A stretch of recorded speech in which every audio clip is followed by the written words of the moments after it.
Hello everyone, I'm FoxFyreMagick and welcome back to another video. To start off, we're going to build these pillars that will sort of mark out where the rest of the build will go. Make these pillars out of oak logs and make sure that there is always 3 blocks in between each pillar. When you are done, it should look like this. Now you can go up to the front of your building and start adding in the walls. Using birch planks, make the walls with gaps like these for the doors and windows. Then, replace the bottom oak log in the pillars with barrels for detail and secret storage. Now you can add in these little extended oak logs facing outwards, with a button on the end for some added depth. Next you can add some blank spruce signs to the sides of the barrels, and then we move on to these mini arches, which will be made out of upside down spruce stairs and spruce trapdoors. For texturing purposes, replace some of the birch planks in the walls with stripped birch logs, and then we're good to go. Next you can fill in those gaps with the birch planks and stripped log pattern, and then replicate the window pattern around the entire outline of the build. When you are done, it should look like this, and if it doesn't, then you might want to go back and check some of the previous steps.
Let's transition to the inside for a little bit.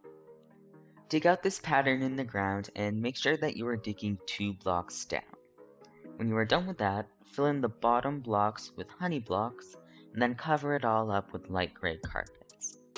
This floor, plus the special door that we'll be adding in later, will make it so that the villagers cannot escape from the room unless you let them.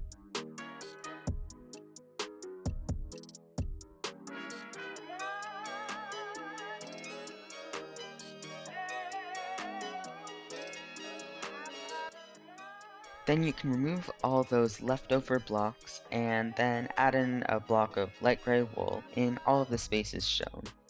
Dig 1 block down around the wool blocks and place a bunch of gray beds in these weird spiral shapes.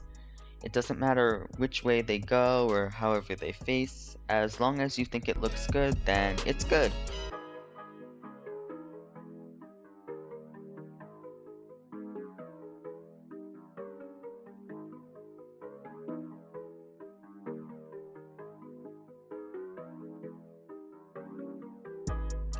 Now, you can go around and remove all of those unwanted ground blocks, and replace them with the birch planks and stripped logs. Remember, randomization is key for this build.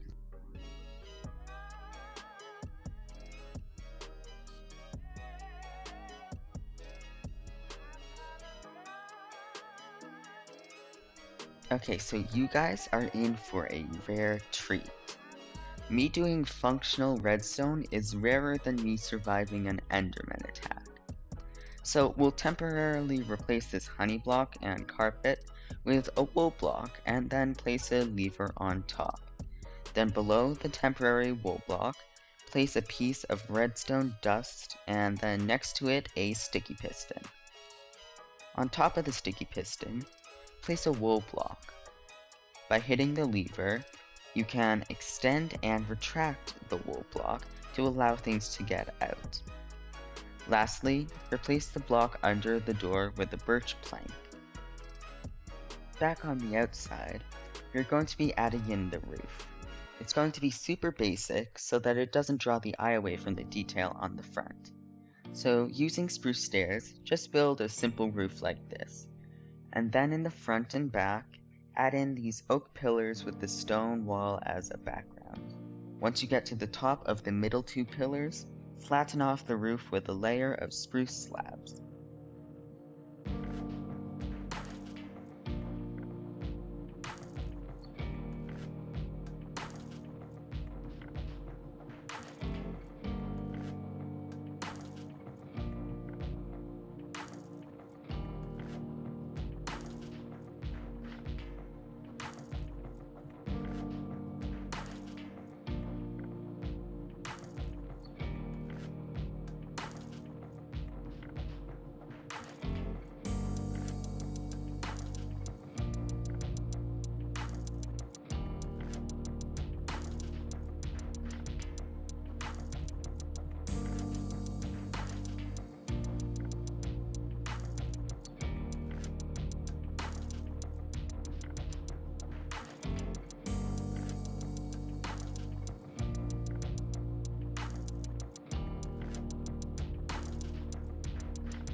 Now to make this look a little less bland, add in some stairs to the underside, and in the center add in that little arch that was used in the bottom level.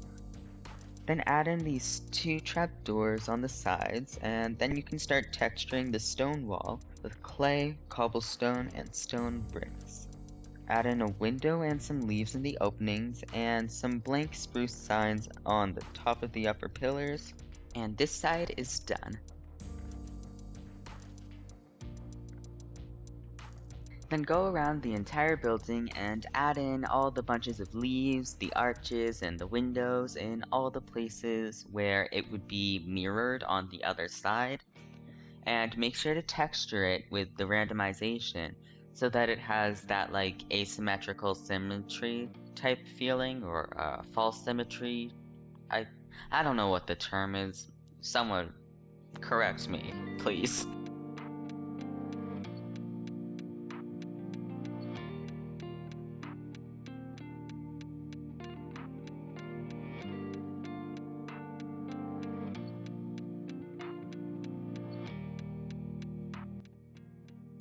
Back in the front, make a pathway out of gravel and grass blocks to make the build fit into the environment a bit more. And then you can add in some of these lanterns. I personally think that these are optional, as I think that the build looks better without them. However, I'm just going to leave them in for lighting purposes. Our last bit is back on the inside. Make a ceiling out of oak planks and then give it some texture using beehives and oak trapdoors. Then replace the wool block under the lever with a honey block, and then the only thing that's left for you to do is to bring in your villagers. And there you go! One big breeding building ready to make you as many villagers as you need. I hope you enjoyed the video, and I wish you a wonderful rest of your day or night.